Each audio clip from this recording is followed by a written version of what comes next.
I think what makes my sound unique or customized is just my set of experiences and styles of music that I've delved into over the years. So I have a long experience, long history of recording in reggae and dub music. So that's a big part of what shapes me. So I like very old-timey echo sounds and reggae-based type elements, and I incorporate a lot of that aesthetic into the work that I do.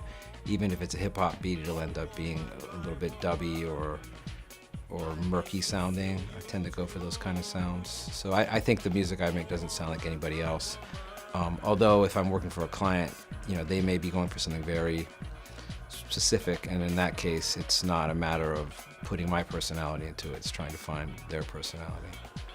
Well, so the age-old question of analog versus digital, I think, is misrepresenting the modern process anyway, because most modern recording studios use digital anyway, so you can't really differentiate. The voices coming out of people's mouths and the guitars and all that are analog, but for the most part, they're being captured digitally at some point and being manipulated in a computer. So it doesn't really matter unless you're going to be a purist and have an all-tape studio, which is not really a viable thing these days.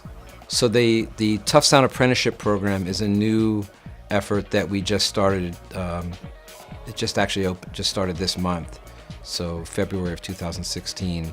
We've taken on 6 apprentices from 6 after-school youth arts programs, and got a bunch of submissions from these organizations, and then selected the best candidates from that. So out of that, we are teaching them, primarily me, I'm teaching them basic principles of production and audio engineering, starting with microphones, preamps, equalizers, compressors, just going through that, talking about the layouts of sessions and client relations and all of that.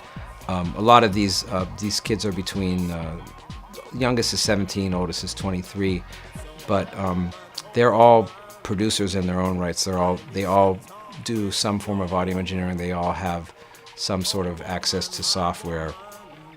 And what we're doing is showing them how they can sort of do what it is that I do in the terms of being a freelance audio engineer, establishing a studio, using their editing skills to do dialogue, to do radio commercials, to do live recordings, and anything like that. Because part of what it is we want to do is give them additional skills to then take back to their organizations and then become an asset to their organizations. So in the case of one of the organizations that might need help recording their performances or might need help recording their rehearsals, they'll be given specialized instruction to cater to the special needs of their group.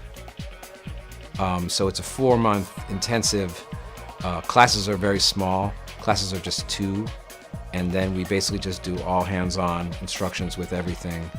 And then it will culminate in a sort of a release party that we'll have at the end. It'll allow the students to present their work to industry professionals and network, and sort of show what it all is that they can do, and they build a portfolio up and everything.